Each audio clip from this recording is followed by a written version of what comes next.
it's always terrifying when you see a blaze like that, because watching it over the course of the weekend, the whole building appeared to be alight, and I was watching it sort of fearful that there must be loads of people inside that haven't been able to get out. Thankfully, they were able to get out, but it doesn't bode well, does it, for the sort of construction business, which is supposed to have been addressing this problem? Well, one would have hoped it's being addressed, but the current rehash of the approved document B, which is the guidance to building regulations, has only really tried sorting things out for buildings above 18 metres. Now, actually, this one is above 18 metres because it's 7 storeys, and therefore it shouldn't have been built in the way it's been built. It shouldn't have been built this way, less than that, but they can get away with it according to the guidance. So what about this idea that after Grenfell, we were supposed to have been looking at buildings that had cladding on them which could make a fire accelerate in some way, and we were supposed to be removing cladding from buildings which was like the Grenfell-style cladding. Has that been done?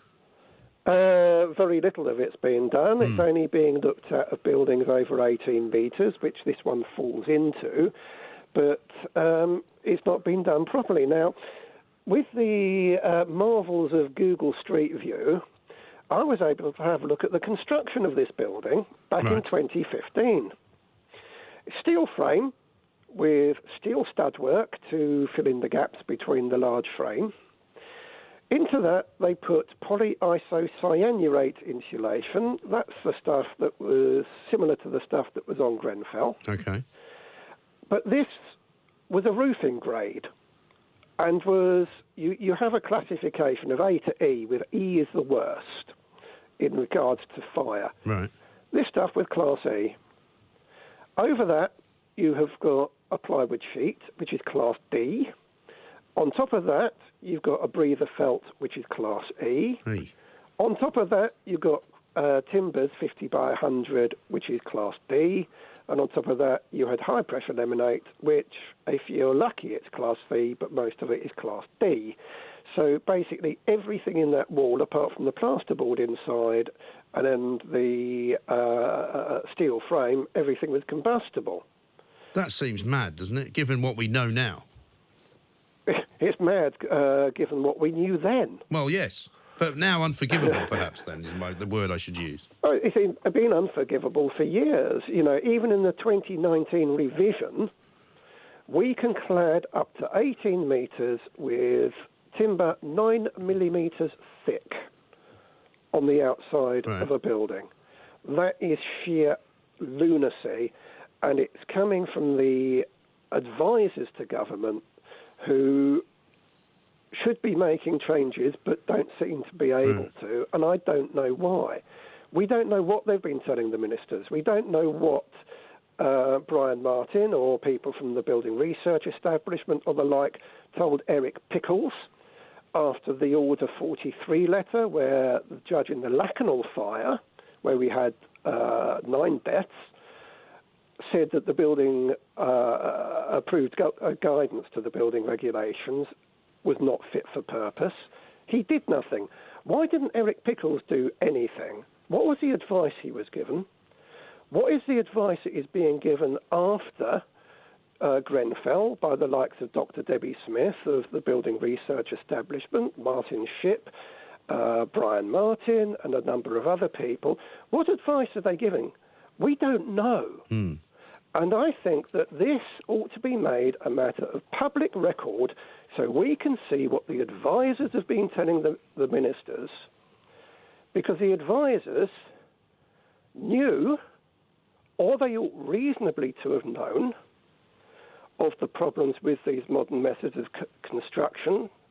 And if they didn't know the problems with the modern methods of construction, then they're not fit to be advisors because they can't advise. Well, quite, or at least they're not willing to advise in such a way that their advice should be taken up, because at the moment it would appear that the building regulations have not been changed, which they were supposed to have been. It would appear that local authorities have not got the money to remove all of the cladding and replace it with something else. It would appear that the owners of the buildings and the constructors of the buildings would rather pass the amount of money on to the tenants of the buildings, who clearly don't have the money. I mean, the whole thing is an absolute and utter mess, isn't it? It's an utter mess. Warnings were given. I gave warnings about this in 2014. I warned about ACM. I warned about timber cladding. I warned about timber balconies. I warned about car parks underneath buildings. This building had a car park underneath it. You've got four-wheel and two-wheel petrol bombs underneath. Right. And nothing is being done. Now, one of the high-ranking civil servants, off the record, when other people weren't listening, would always say, oh, yes, but the number of people dying in fires is falling. Show me the bodies. Yeah. And that was this person's attitude. Yeah. Well, I mean, you and I both know, Arnold, that there are people in this world, in the corporate world in particular, who will be more than happy to show you a Venn diagram of how death doesn't happen very often, so the risk involved in not dealing with the amount of money that would stop those deaths is actually worth carrying out. Yeah. We're back to the old Ford Pinto, if you ever know about that, where it was cheaper not to make the modifications and then pay out for when the people died in car crashes. Yeah. Which is a shocking thing to still be doing, isn't it? It is a shocking thing. It is shocking all the way through. And, you know, I can't hold a minister responsible unless I know that he was given advice that things needed to be changed, and he didn't make the changes. Now, a minister hasn't a clue about building or putting things together. You know, my local MP, well, he was a taxi driver. Well, he could have had the job in the TCLG and now the MHCLG. What does he know about building regulations? So it all goes back to who you surround yourself with in regards to your advisors. And to be honest, I think they should replace these advisors on whose watch these multiple fires have happened and replace them with the people who, free of charge, have been warning about it. Well, up in the north-west of England, Matt Rack, General Secretary of the Fire Brigades Union, says this is not how any building should react to a fire in the 21st century, let alone a building in which people live. It's time for a complete overhaul of UK fire safety before it's too late. Now, can the Fire Brigades Union not effect some kind of change? The Fire Brigades Union can scream as much as they like, but until government makes changes and those advising them start making the right changes, you know, you can shout as much as you like. You know, you go back to the story of Noah's Ark. What does Noah's Ark teach you? Noah's Ark teaches you that you can tell people there's disaster coming. You have enough time to cut down all the trees, make an ark, then go into the whole world, then fill the boat with food and 2 of every animal. And it's only when the door closes, everyone says, bloody hell, he was right.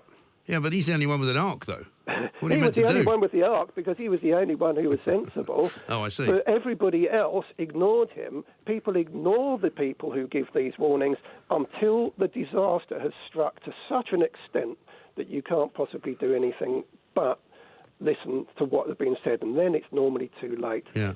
We've got tens of thousands of buildings which are probably hundreds of thousands which are dangerous, and we're building more. Well, the problem here as well, Arnold, is what I don't want to have to be doing is talking to you in a few months' time saying, do you remember when we talked about that building in Bolton and still nothing happened? Because this is one that got away. Nobody died in this one, and people were very fortunate, thankfully. But that might not always be the case. I mean, how many buildings do you think in this country, just in England alone, need to have their cladding removed? Countless. Well, countless, like what, dozens, hundreds, what? Hundreds of thousands. You know, it could be 100,000 or more. You know, 100,000 buildings or more. You go into estates. We had a fire in Worcester Park in a timber frame property a month or so back. Yeah. Oh, everything's wrong with that building.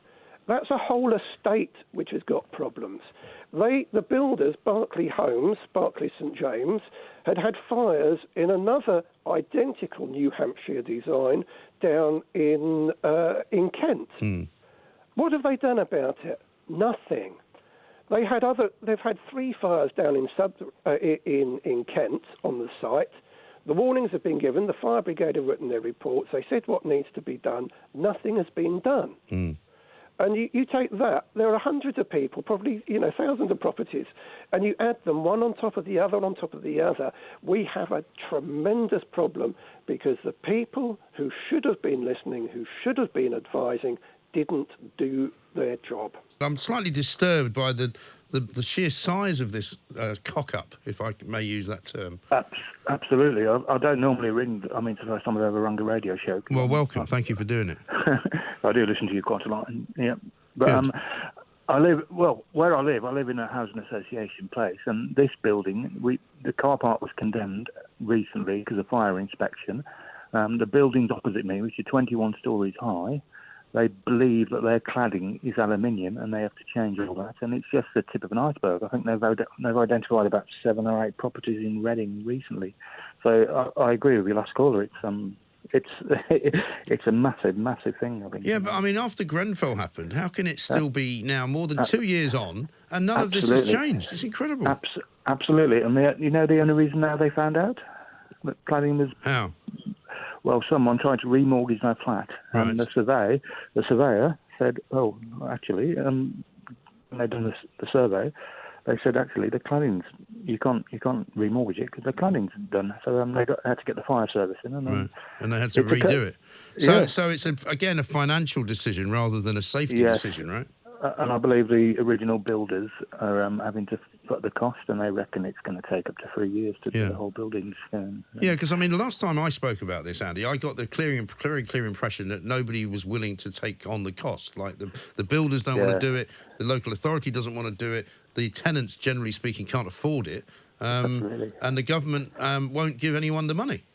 Oh, absolutely, because we've got the car park downstairs, and it's been cleared out for a month. They said it would take a week to do the work. That was a month ago, and they've got the scaffolding up, and they're clearly not telling us exactly what's going on. Ironically, we have a residents' meeting this evening. So okay.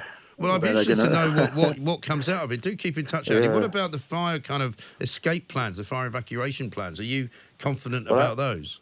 Well, absolutely, because the only reason we can stay here, apparently, is because they've had to put 24-hour fire wardens, so they patrol the building. They're downstairs, and then they patrol the building. But I believe that my particular housing association had a similar property in London this year, which they had to evacuate everyone from, and they had to pay everyone, I think they paid them £7,000, and they had to relocate them, and there's no guarantee that they can move back into that property, apparently. So. Goodness me. What can you tell us? Yeah, I used to work for Berkeley Homes. It's just been rather given a bit of a poor deal, I think, by the caller a few minutes ago. Well, he's not a caller. He's a chartered surveyor and member of the Association of Specialist Fire Protection. Indeed. But we all have different views, and he was going on about wood and this being, flammable. Everyone knows that wood's flammable and things like that. They're different grades, and it's how they're put together in a different way that makes the fire system appropriate. And all these types of things are put together by local government for you to follow. So you cannot put up a building unless the local government authority has given you the permission to do so. And for them to do that, it has to go through their planning regs. They have to go through their fire regs. Right. So ultimately, it's them that make the decision on the fire regs and the planning. Now, when I've worked for Langer Rourke, and I've worked for Berkeley's, and I've worked for Galliford Try, I've worked for the big construction companies. Yeah. And whenever this falls at their doorstep, they get on it straight away. They don't want a bad name. They don't want to be building properties like that, And these people come on and start slagging them off and things. I think it's wrong. I don't know any laws for them. I was with them a year ago. I worked with them for 5 years, and as soon as you got any heat of something like this, I used to get a phone call from my director, and I used to have to drop everything and go down and sort it out. And when you say I've got a call about anything like this, meaning what exactly? Yeah. A failing in construction. I used to deal with the defects in construction. Okay. So what would, for example, what would a construction boss, for example, would call you to say there's been a failure of construction? How would that occur? Well, what would possibly happen is that, say, a gas engineer has gone in and looked at installation of boiler and found out there's a bit of fireproofing missing between two buildings or something like that has been missed, or there's only an inch gap, or a small bit of sealant has been missed around a bit of boarding, and that would count as something that needs to be dealt with straight away. Yeah. Because obviously, we don't want to be found liable for things like that. Well, no, of course. So, but you know as well as I do, Simon, look, I totally take your point that the council regulations are inadequate, because I think we all know that they are inadequate, but also construction companies are commercial organisations, and they will do things cheaply if they can, only because that makes business sense. You know, all I'm saying, I'm not pointing at any one particular company. That happened to be a company that was mentioned by Arnold Tarling, but I'm sure there are other companies. But what we do know is that there are homes and buildings in this country which are inflammable and which are at risk of going on fire, which should have been dealt with after Grenfell and haven't been. There are, but I believe that's in the power of the councils. I don't believe it's in the... Because what happens is you get stuck in this daydream sort of land where no one wants to do anything because obviously it counts as their liability as soon as they touch it again. Yeah, but we're talking about people's lives, Simon. It's all very well sitting there saying, it's not fair to blame the construction company. If a construction company has built a building which is at risk of going on fire, right, then it hasn't been built properly. No. Well, it has, according to plans and regulations and according to... Don't give me all that baloney. Do not give me that baloney, Simon. There are 70-odd people dead in Grenfell, OK? They were not going to be convinced by either you or the construction company that everything was done right, because it wasn't. Otherwise, it'd still be alive. No, it obviously wasn't done correctly. But it was done according to the rules. The experts advised. It was done according to the rules. Well, what are you doing working in a building site, a building company, putting up buildings that you know that can happen to? You don't know that's going to happen because this only came to light afterwards, as I say. So it's you're giving advice on that. If you go to experts and they give you advice and they tell you this is what's going to happen, that's what's going to happen, and you're given a green stamp to build it, you go ahead and build it because you are not an expert in every single field. You go to these people. So you don't say, are you sure that if we didn't spend more money on this, actually it might be safer? Yeah, I'm sure they would say that. Would they? And maybe that's so. You know, obviously it comes down to bottom line when you're dealing with big firms. No, it doesn't. It comes down to human. Actually, it comes down to human lives. Actually, Simon, it doesn't come down to bottom line, and that's what's wrong with the system. But listen, I appreciate your call, but I think you're defending the wrong people here. There is a problem. It's not just the fault of the construction companies, but the construction companies are also to blame. It's as simple as that. You want to talk about cladding? Yeah. People always say to us, "What are the downsides of being in the EU?" Or what have we gained from it? You know, when we joined, and you're part of a single market, you have to have a harmonisation of standards. Not all the countries, when you join a club, you've all got a different building standard. Do you remember the old kite marks? Yeah. Yeah. Okay, so the standard that applied on cladding before was a superior standard that we had. Yeah. And it actually related to the way the cladding was tested. The cladding was actually tested in situ. This cladding, as I understand it, they put a flammable material, these new claddings, I'm talking about Grenfell, in between two panels that were fireproof, blah, blah, blah. My argument would always be just don't have any flammable material in the building. Well, exactly. But they now seem, as Arnold told us, we seem to have a grading of flammable materials, right? Right.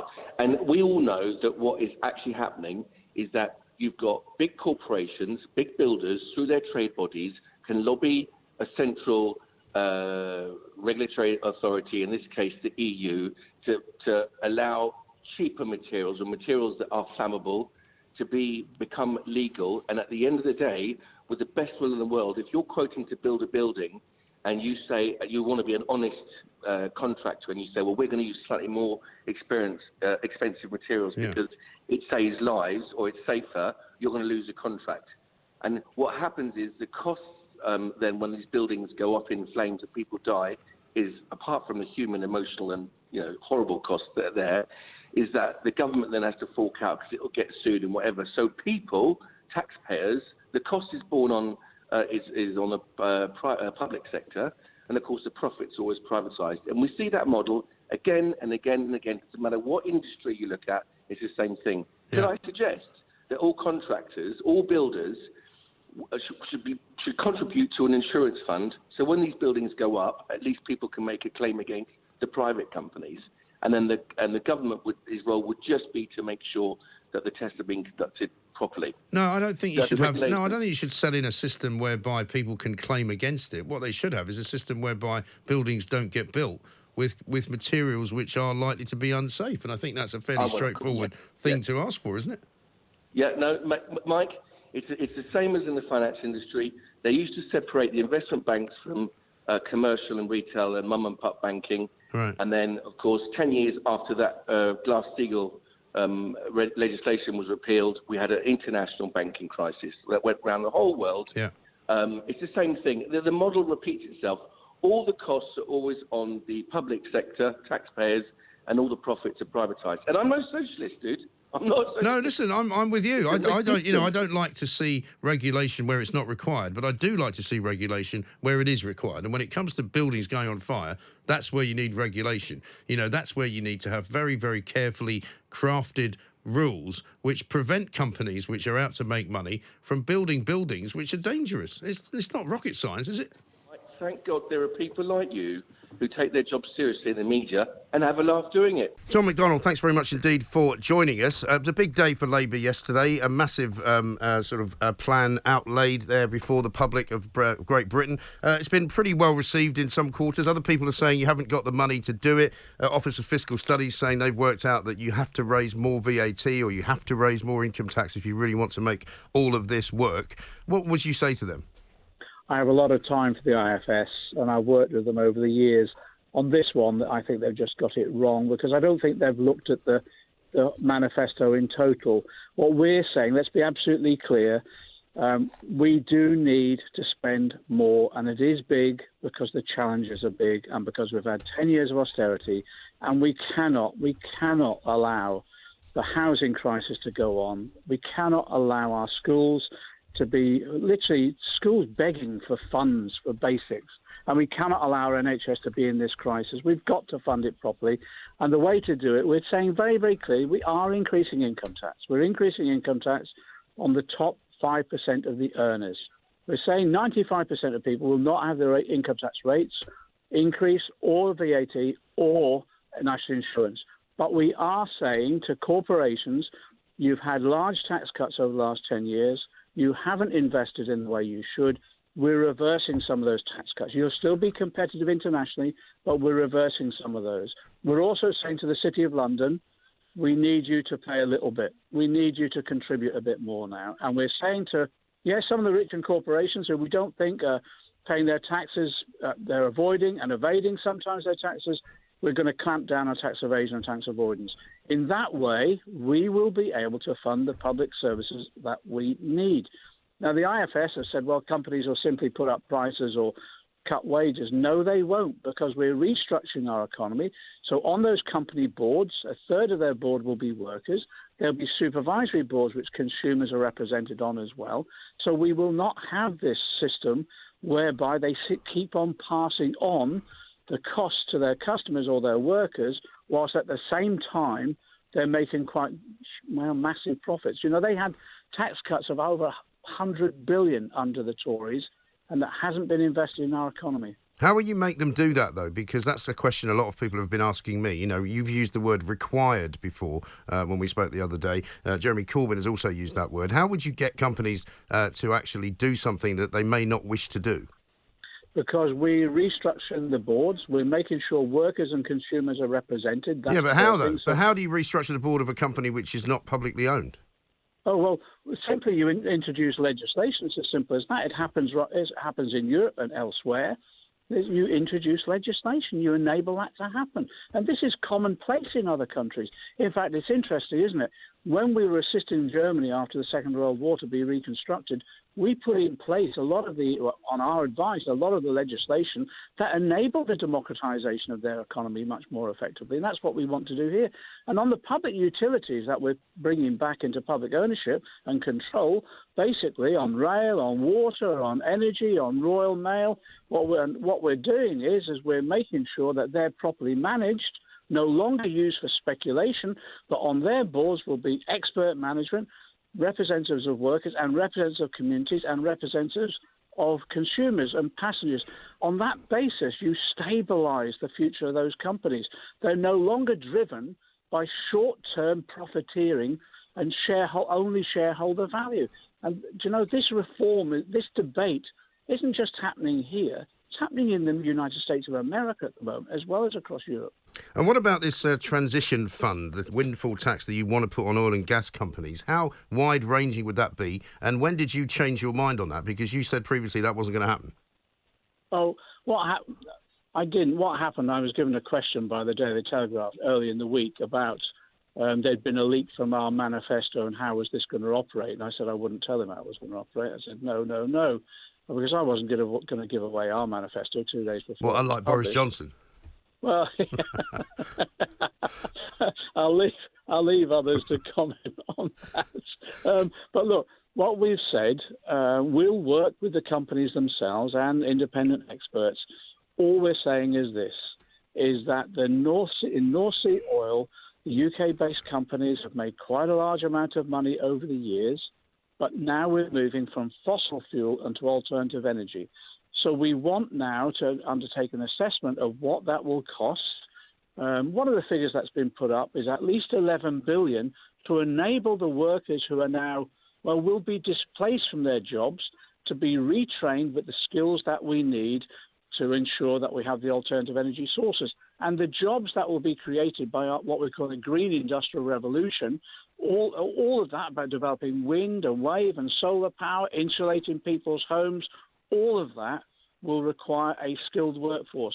Those skills are out there amongst those people who have been associated with the oil and gas industry who are now, unfortunately, losing their jobs because of that they will move on now to being part of that green industrial revolution. The opportunity is enormous. And we feel the oil companies who've made so much profit from North Sea oil actually then should assist us in that just transition.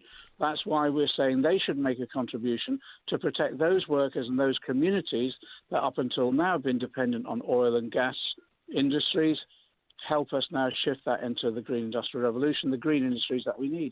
Let's talk a little bit about Brexit. I presume you guys have now got a team working on negotiations that would take place as soon as an election result happens. If you do win the election, you'll need to go and start negotiating a new deal. What parts of Boris Johnson's new deal would you change, and how would you make it a better deal for Britain? Well, remember, we've had a team working on this for the last couple of years, and can you remember, we were in 6 weeks of negotiations with Theresa May's cabinet, going through what we thought was a realistic deal. But at the same time, of course, we were talking to European partners as well about that. And we said, basically, we do need a permanent customs union. It's the one way of making sure we protect our trade, but also overcoming this problem with regard to the Good Friday Agreement. We mustn't do anything that in any way endangers the Good Friday Agreement and the potential of long-term peace in Northern Ireland overall. The current permanent customs union is exactly what we're saying, but we're saying that customs union relationship needs to be partially redesigned so we have much greater say about future trade deals in Europe.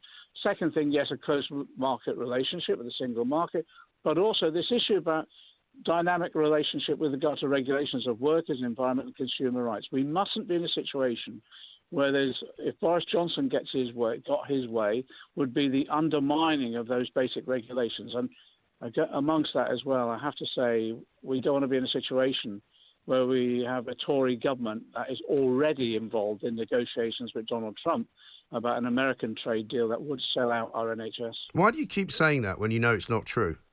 Because every Labour politician mentions Donald Trump as if he's running against you. Well, the evidence is there. Go to the dispatches programme. Go to the documents that they released that have been heavily redacted between the meetings between negotiators here and the big pharma companies in America. You know what they're about. They're about selling pharmaceuticals to the NHS, aren't they?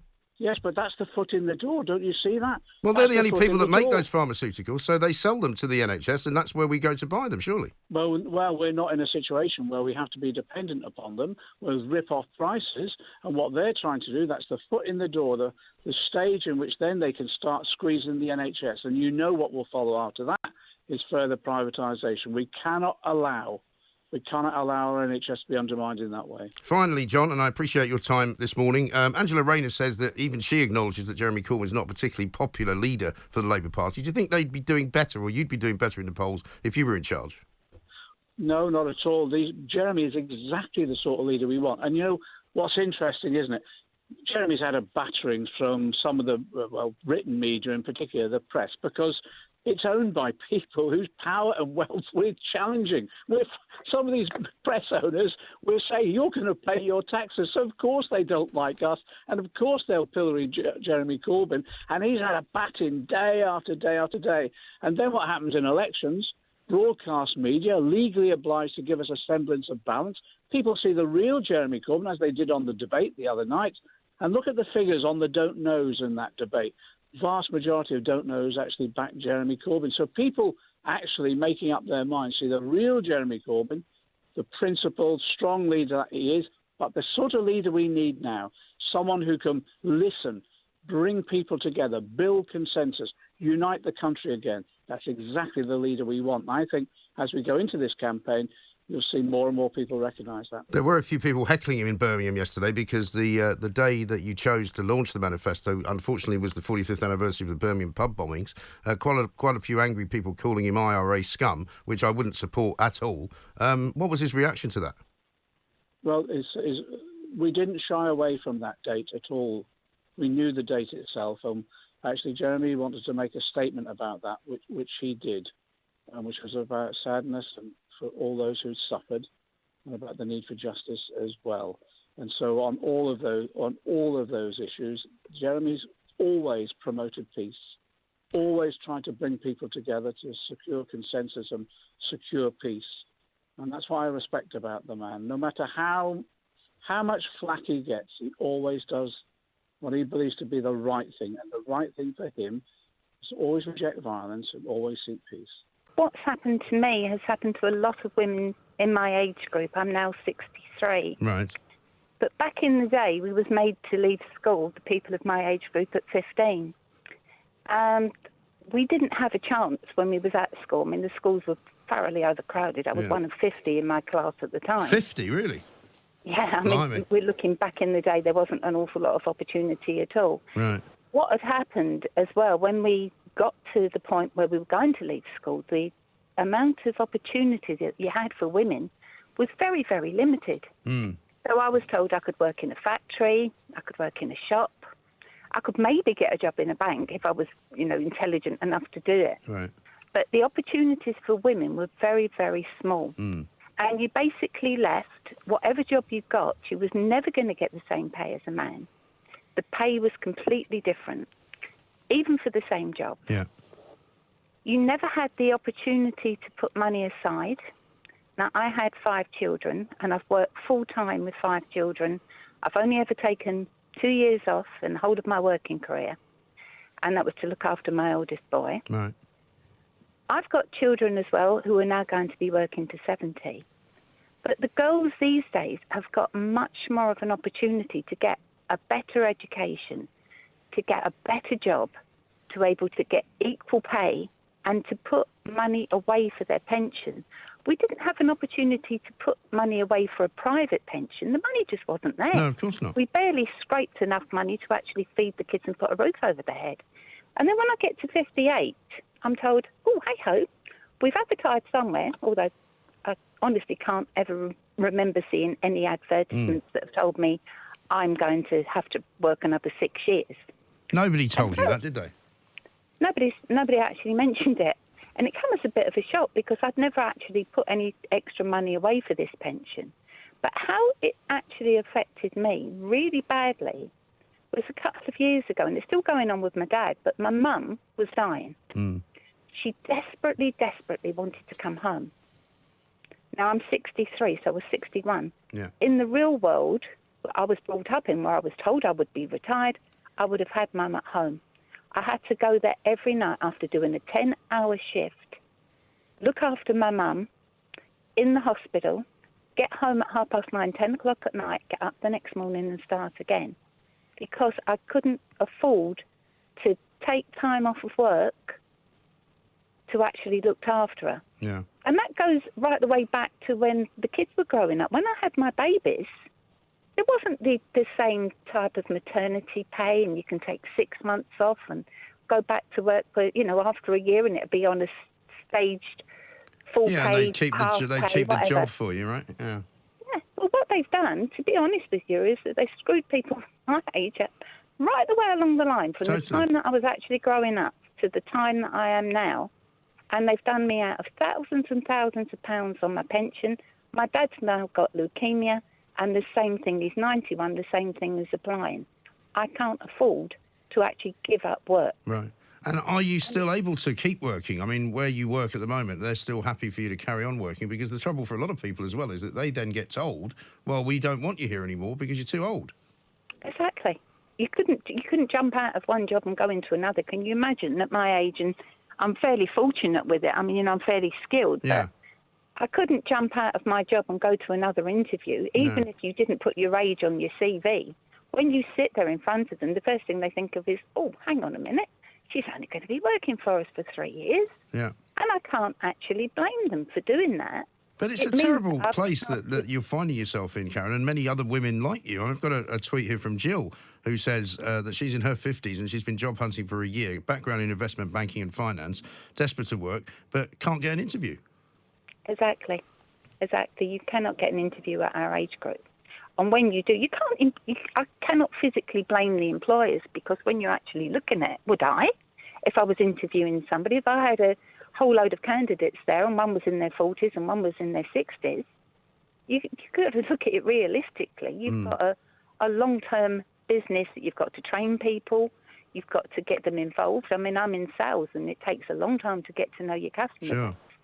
And luckily, how long do you think you're going to have to stay in work, Karen? Oh, I'm going to have to stay in work to 66, 67. And I mean, I cannot leave physically until I'm 66, which is another 3 years' time. My husband's already retired. Yeah. But, we thought we was going to be retiring at the same time as well. He's a few years older than me. Yeah, no. I mean, I know people who had planned to retire and move, sell their house in London and move down to the south coast and all of that. And that's all had to go on the back burner now because the retirement age has been put back.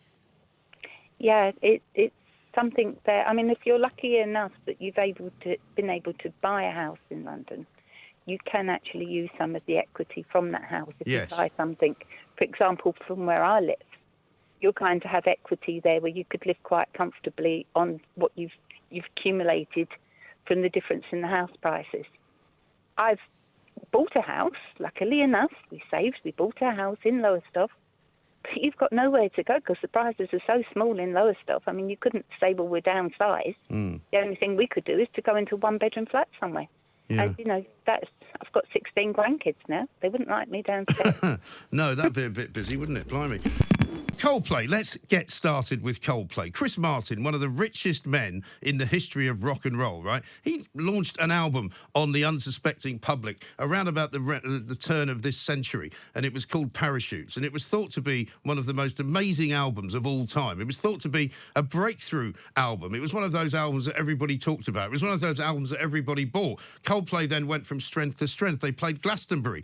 They went all over the world. They played all over the world. Chris Martin became such an amazing figure for lots of woke types that he ended up marrying Gwyneth Paltrow.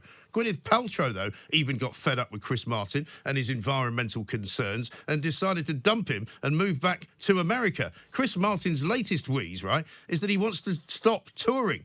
Now, call me cynical, but one of the reasons Coldplay are in the news today is not because they're going to stop touring, but because they've got a new album out. And guess when the new album's out? It's out tomorrow. And guess what they're going to be doing tomorrow? They're going to go to Jordan, where they're going to play a concert at sunrise and a concert at sunset. Apparently that's got something to do with the two sides of the album, which I presume they will be selling in record shops around the world. Made of plastic, of course. Chris Martin's worked out, actually it's a bad idea to tour if you're a rock band because there's so much single-use plastic. There's lots of flying to be done. There's lots of trucking to be done. And they want to reduce their carbon footprint. But better than that, they don't just want to reduce their carbon footprint. What they actually want to do is to make sure that the concert becomes environmentally beneficial. I don't even know what that means. But Chris Martin's rich enough that he says he's going to take a couple of years off to try and work it out.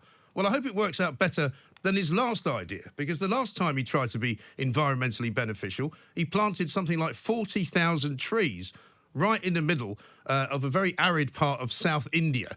He thought that would offset the carbon he was spending travelling around the world in limos and private jets and doing concerts with massive amounts of lights and wattage and electricity and all the rest of it, right?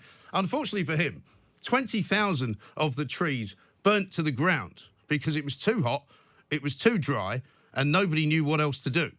So that caused a massive carbon footprint again. The other 20,000 simply just died because there weren't enough people to look after them. And even Chris Martin can't pay enough people to look after 20,000 trees. So my message to you, Mr. Chris Martin, is stick to playing your music. Write some nice songs. It's all very good. It's all very nice. Turn up at Glastonbury if you want. He's also doing a show in London. He's doing it all on YouTube. Chris, get a life, mate. Don't worry about saving the planet. Nothing's going to happen to it. You are not going to save the planet by not touring. I'm very annoyed. I am fed up with British journalists becoming part of Johnson's fake news machine. All you see is in the press, lies, falsehoods, misrepresentations of Boris Johnson and his government, and they're just being used as their own propaganda machine. Well, I hope you're not including me in that, because you know this is the most balanced show on the radio. Well, you've just announced lots of quotes from Twitter running down Labour's manifesto. I just read some tweets out, Julie. People send me tweets, I read them out. That's the point of it. There will, and you know as well as I do, there will be tweets that are supporting that manifesto. I haven't got any. Oh. Why don't you send me one? I'll read it out. Okay, well, apart from that, I'd like to just point out that the Institute of Fiscal Studies, that everybody seems to be relying on, actually receives massive donations from huge corporations, and it's actually headed by a former Tory cabinet member. It's headed by a former civil servant, isn't it? Well, it's headed by a Tory cabinet member. No, it's headed by a former civil servant. And John McDonnell himself, when I asked him about the IFS, said he had a great deal of respect for them as an organisation. Yeah. So if he's okay with them, Julie, why don't you like them? Well, I've looked into them. Have you? And what annoys me is about the complete bias in the press. I mean, do people not realise that it's owned by about 8 billionaires? Some of them don't even live in the UK. Which 8 billionaires are we talking about here?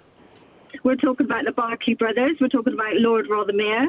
That's 3. Well, I'm not You going to said 8. Well, you said there was 8. More things to say. Well, you said there was 8. If you're talking about facts, Julie, you should have a few facts to hand. If you're going to have... I haven't got them to hand because I didn't expect to... If somebody wants to fact-check me, they're quite within their rights. But you know as well as I do... just don't say things you can't back up. It's that simple. I can. If I was there somewhere I could back it up, I would. I've researched it. I know. Well, there's not 8. I can tell you that. You're wrong. How many is there then? There's not 8. Do you know how many there is? Yes, I do, because I worked in the press all my life, but I'm not giving you the answer because you're the one that made the allegation. You're telling me the Barclay brothers... The Barclay brothers are putting up the Telegraph for sale, actually, so it will be owned by somebody new soon.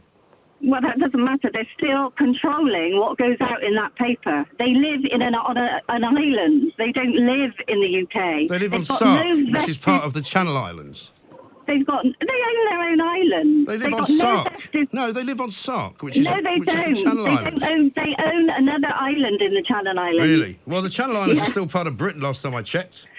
They want to make it their own country. They want to make it their own country. Right. Are you sure you haven't been reading some kind of bizarre conspiracy theory, Julie? Do you think this is bizarre? £34 billion is invested in offshore accounts that should be being paid to our country. Well, do you know that there are several Labour-owned councils who appeared in the Paradise Papers because they don't pay tax? I'm not saying whether that is from Labour or Tory, but what I'm saying is that the Labour Party will close loopholes that are allowing that money to be flooded out of the country that could benefit us. Right.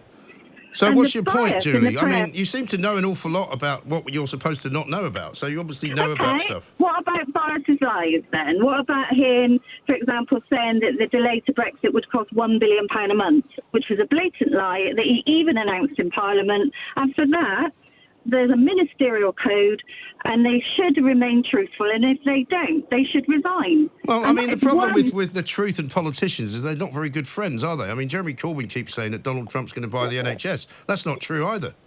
I believe that the Conservative Party will, with the help of the American government, look to privatise more parts of the NHS, starting with the drug... Well, you believe. You can believe the moon is made of cheese if you want, Julie. It doesn't mean it's true, does it? Well, people say about what the Labour Party are doing. They believe the Labour Party are going to bankrupt the country. Well, they want to borrow £400 billion a year. That's quite a lot of money. So comparing us now, the state of the country... This country's in pretty good shape, isn't it? What, homelessness doubled, poverty doubled, the cuts to education. I work in education. Do you? I've seen the devastation to schools I see. to support youth services, Right. child centres. I've seen that, and I've seen how disillusioned young people are with having no support. There's nothing that for them. There's no opportunity. That's rubbish. Now, That is total rubbish. I've got children of my own, Julie, and they've got plenty of opportunities from schools and from wherever it is. Maybe because they're your children, they have. But I'm talking about children that are coming from homes probably quite different in the home that you have. My children don't have any more chance in life than anybody else. I mean, it's nothing to do with there's that. some children that don't have the opportunities that others do, and I'm talking about children whose one parent may be in prison, affected by domestic abuse, from drug abuse. That's a very small minority of children. It's not a massive number of children.